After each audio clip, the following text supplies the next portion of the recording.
Good morning, everyone. Welcome to Master of Science in Health Data Science. Today, we will proceed toward our next lecture of our chapter, that is Lecture 2.4.8 Student Debate and Policy Brief Development. So, here we will discuss these points of our lecture that includes the policy architect, ethical navigation, the anatomy, the tools, the real world examples, and the analysis. So, first of all, we will see our lecture is student debate and policy brief development. So, this lecture trains students to actively think, not just memorize, that we want to trigger the thinking power of students. And what happens in this lecture? Student debate real world health data problems. Student write policy briefs, short, powerful documents. So basically, we want to shift the mind of a student towards the decision making. So why this matters basically? Because in real life, government, hospitals, health regulators, they do not read the long reports. It basically consumes the time. So they read brief policies. So now that's why we want to divert and shift toward the decision making. So who is a policy architect? A policy architect is someone who understands a problem deeply, knows ethical and legal limits, designs smart and practical solutions. So why architect? Just like an architect designing a building, you design a policy framework. So here we will discuss these things that what is basically a secondary use. Using health data again for a new purpose. For example, data collected patient treatment, same data used later for research, AI, and policy. So secondary use is the using health data again for new purpose. Our first purpose is just like we collected the data and then we use that data for multiple reasons for research, AI, policy. So why is this a problem? Because patient did not always give. Privacy can be violated, data misuse is possible. So what is a ethical question? That is it right to use patient data without asking again? This creates a conflict basically between benefit and privacy. So navigating the regulatory three-layer cake. Think of a regulation like three-layered cake. Layer 1 is a global laws. Example GDPR apply internationally strong privacy rules.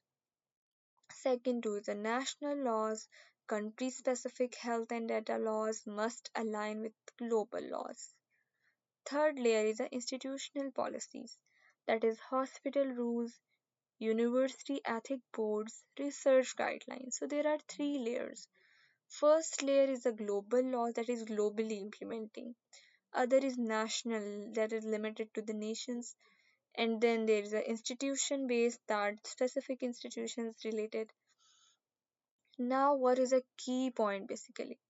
You must follow all three layers at the same times. Breaking one layer cause you legal trouble. Now we will see the anatomy of a high impact policy brief. A policy brief is short but powerful. What are the main parts of it? That is a problem. What is going wrong? First thing is our problem statement that what is going wrong. Then evidence, data, studies, real world example.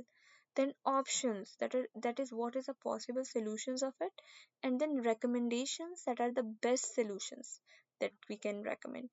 So the first thing is a problem, what is basically scenario, what is going wrong, then evidence that you will use data, studies, research basically, and then options that you have multiple ways, and then recommendation that what is the best path. So why policymakers love it? Because it is a short, clear, action oriented. Saves time, guides decision that there is no need to write the long report. It is a brief but powerful. Now, what is the tool basically we will discuss here? It is a qualitative data analysis tool. What it helps with reading large policy document, finding key themes, comparing laws and ethics. So this is basically a tool that is used for reading large policy documents, finding the key themes, comparing the laws and ethics. Simple example that policies, you upload the policies, interviews and report. Now your tool will work in such a way that it will provide you streamline in such a way to sort all that issues. So what is a real world example? Evidence. So real world evidence comes from real people, real hospital, real usage. Sources are just like electronic health record, mobile health apps. So why regulators use it? Clinical trials are limited. Real world evidence show real life performance. Example, drug approved based on trial data plus hospital patient outcomes. Then we can just at the end do the conclusion that it is approved, the drug is approved or not. So there is a trial data and hospital patient outcomes. Now, what are the stewardship model? That is just in our previous model that ways to manage and control the health data. You analyze who owns the data, who can access it, how privacy is protected, is consistent, respected, and the goal is choose model that is secure, ethical, legal, efficient. Now there is something that recommendation part that what students do basically work in groups, discuss a real issue and write the policy recommendations. And the skills that we want here that are critical thinking, policy writing, ethical reasoning. This is where theory becomes practice. And the summary of that topic is why ethics matters in the health data, how laws control the data usage, how real world evidence supports the decision, and how policy belief influence the change.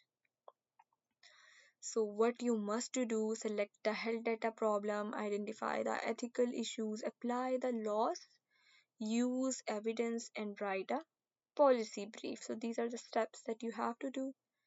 And the purpose is that to test understanding how you got that issue properly, that what is the scenario in your mind, the analysis and real world applications. Now, finally, this lecture trains you to debate the health data ethics and design the strong policy solutions using laws, ethics, and real world evidence. And these are just forms that are abbreviations that are used basically real world evidence, general data protection regulation, this is the law that we have discussed above, and HIPAA, health insurance portability and accountability. So basically, here we want you to make toward the decision makers to make policy briefs that is ethical and basically according to the scenario. So I hope this lecture will be clear. Now we will discuss our next topic in the next session. Thank you. Have a good time. Bye.